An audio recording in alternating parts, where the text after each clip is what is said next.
I have a podcast called Alabama Astronaut. It is with a T because it is singular.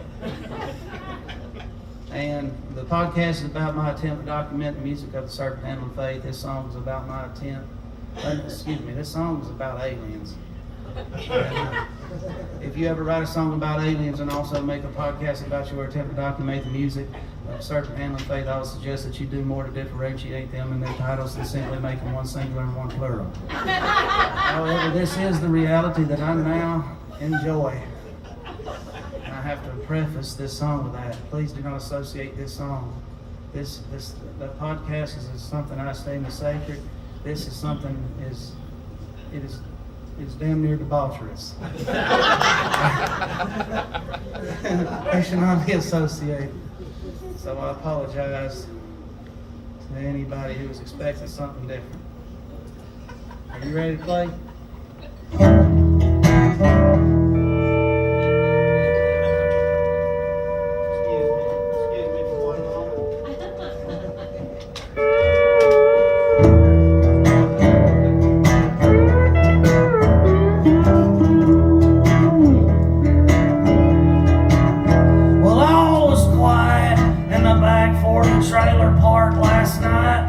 There were a few domestic fights and unusual petty crimes, but I was feeling alright. I was drinking whiskey with my Sprite, and I was toasting all those ghosts of the lost southern pines when I heard a lurking in the night. I knew something wasn't right as I was covered in the white of this otherworldly light, and I looked up and I beheld it was a spacecraft from another world. At least that's what I thought I observed, 'cause I ain't learned, but I can certainly confirm there ain't nothing on this planet ever turned at the angles and the rate of speed at which it surged. And then I heard my neighbor Wanda. Man, she was cursing in slurs as the UFO swirled, and upon her trailer it converged, and she was carried away in this tractor beam. It was a horrible scene. Her hair was still in rollers, her nightie was busting at the seams, and her scream, man, it got all the more extreme as she flew through the air to this extraterrestrial machine. And I said, oh my God, this can't be a dream.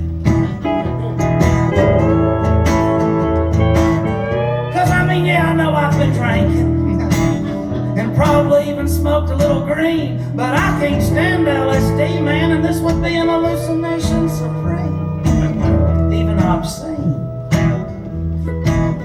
And so I jumped into action like a Vietnam era Marine. I said, now this is gonna be war. You know I'd seen one before. I had a stash of ammunition underneath my trailer floor, and I'd heard freaky stories galore from Bubba next door. And it sure ain't my ass them aliens gonna probe and explore. So I got me a 12 gauge pump and an AR. I got my granddaddy's government issued K-bar. I said, you aliens, y'all should have never came down here. Now this is gonna be war.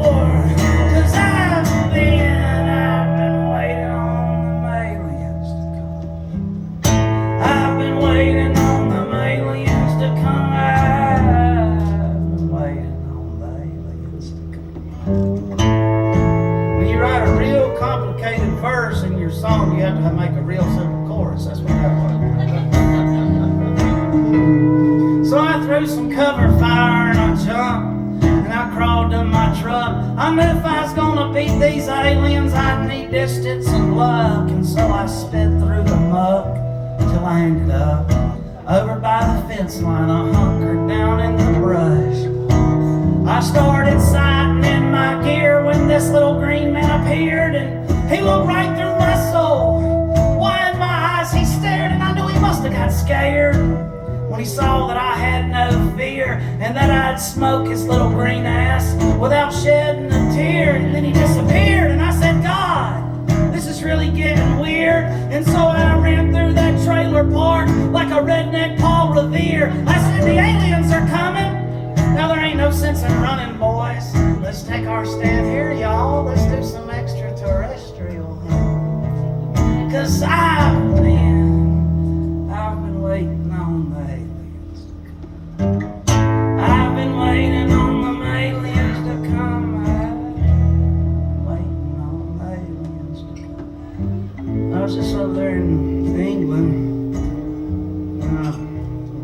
don't need to sing the song in England because they know shit about Paul Revere.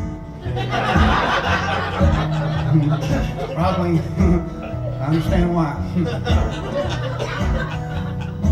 I had to revise my set list. Not that I have one or anything.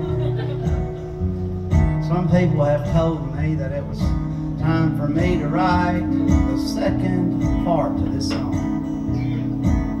I've been traveling around singing this song since somewhere in 2019. And then something happened, I can't remember what it was, but it kept my record from being released for several years. And I just released it back to back. And they said, hey, it's time to write the second part of that song. And I agree with them. However, I don't remember when I'm writing this song. And if I could remember how I'd done it, I'd probably try to write the second verse. Though I don't remember how I wrote this song, I can tell you the circumstances that led to its creation. I was over at the Al-Udeid Air Force Base where I was working 6 12-hour shifts a week. And I may not look like it, but I do enjoy playing basketball. Made quite a few friends out there. I'd work from noon to midnight. When I got off at midnight, a bunch of us go over there to basketball goals and play basketball. But one particular night, I did not want to play basketball. I was actually going to get some beers with my buddy. So me and my buddy was walking around the basketball goals. And I don't know if you guys know much about folks that keep the Al-Udeid Air Base. In the military there's a whole lot of dumbasses over there.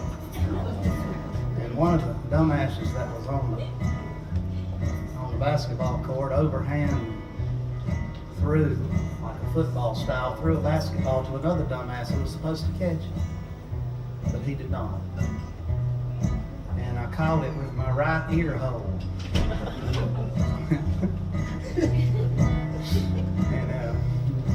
Sent a column of air through my ear canal that ended up splitting my eardrum in half and messing up something. I don't even remember what the names of it is, but essentially the shit that makes you not the center of the world. And when I came to, the whole earth was spinning around me. I was the center of the entire universe. At least the way that's the way I perceive the world. And I was like, buddy, if you just help me get back to the pump bed, I'm gonna sleep this shit off. And I laid down and I thought I was sinking into my bed. I tried to sleep, I couldn't. Turns out you couldn't sleep that kind of shit off. I got up the next morning and said, I'm gonna have to go see the doctor. I don't know how much you guys know about the doctors there at the Al-Udeid Air Base, but they didn't get there because they was good at being doctors. I went down there and he got some alcohol. He said, I need to see what's going on inside your ear, but you have earwax in your ear. We got to get it out. And he poured alcohol into the open wound that was inside my right ear canal. And it felt like molten lava was flowing through my skull. And it was the second time in my Air Force career that I cussed out an officer, but only the first time in my Air Force career that I cussed out an officer and I did not get in trouble for it. And he quickly realized what he had done to me as I writhed in pain and yelled all kinds of cursings at him. He tried to help me get it all cleared out and finally said, oh my God, I'm sending you to Germany. They're going to have to do surgery on your ear. And I said, no the hell you ain't. Because I don't know what you guys know about the doctors and the Air Force at the German Air Force Base. But they also did not get there because they was good at being doctors. And I was only about 10 days or 12 days or something from going home. So I said, you let me go home. I will fix it there. So putting me on a plane. And, well, that's a story for another time. I got down, landed down, and I ended up doing some things on the journey home that I thought was going to make me get kicked out of the Air Force. We stopped in Greece for about 3 days, and it was a bit of an experience. But I got down and went over to the Keesler Air Force Base after I got back. I don't know how much you guys know about the Keesler Air Force Base doctors there, but they also did not get there because they were great doctors. And I was sitting there, and I don't know if you guys know this about the military, but they got this thing in the military called the fiscal year. The fiscal year is something that doesn't exist in the real world, but it exists in the military world, and it means that every October the military spends money like it's a waterfall. They do their best to spend all the money in their budget so they will get the same budget, if not a bigger budget, on the next year. So as a result, at the Keesler Air Force Base Hospital, there are TVs everywhere. They take down new TVs and replace them with even newer TVs. There's TVs everywhere because I don't know if you guys know this about the Keesler Air Force Base Hospital, but you sit in a lot of lines there too. So I was sitting in them lines. There at the Keesler Air Force Base Hospital, all the TVs were turned to Fox News and the History Channel. And I don't know how much you guys know about Fox News and the History Channel. Fox News don't really play the news, and the History Channel don't really play history. It's mostly just a bunch of shit about aliens. I'd rather watch that shit about aliens than that shit on Fox News. The world was spinning around me. I was watching all this shit about aliens, and I had the type of despair that one can only get while sitting in lines waiting for doctors that you know ain't worth a damn to fix something they ain't even got the ability to fix to begin with. And then every day I was driving home, and right down the street from where I live, there's a little trailer park that says on the front, "Call Wanda for more information." And that's when I wrote this song. And you're right, I should write the second part to this song, but I damn sure don't want to have to go through what I went through the first time to write part two, so I think we'll be alright with this one. Now stars fell on Alabama, and a lot of other shit has too.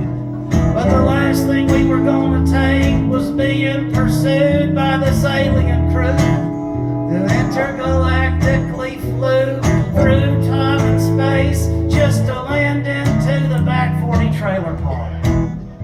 And yeah, we made our mark, we beat them aliens back, and we did it in the dark. Then we found Wanda, and her only remark was that she gets they had to abduct her, but in her nightgown, man, that was just harsh. I even stole a little space traveling car. I got it out in the barn. Me and Bubba painted in camouflage, and we're soon about to embark as an interstellar white trash Lewis and Clark.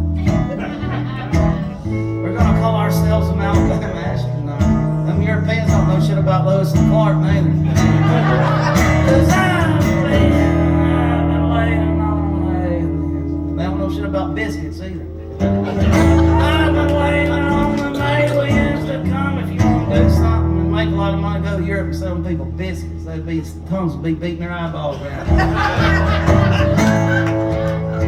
The shit they eat over there for breakfast is disgusting. If you go to Europe, take your own biscuit mix with you. Thank y'all for listening to my songs. Awesome.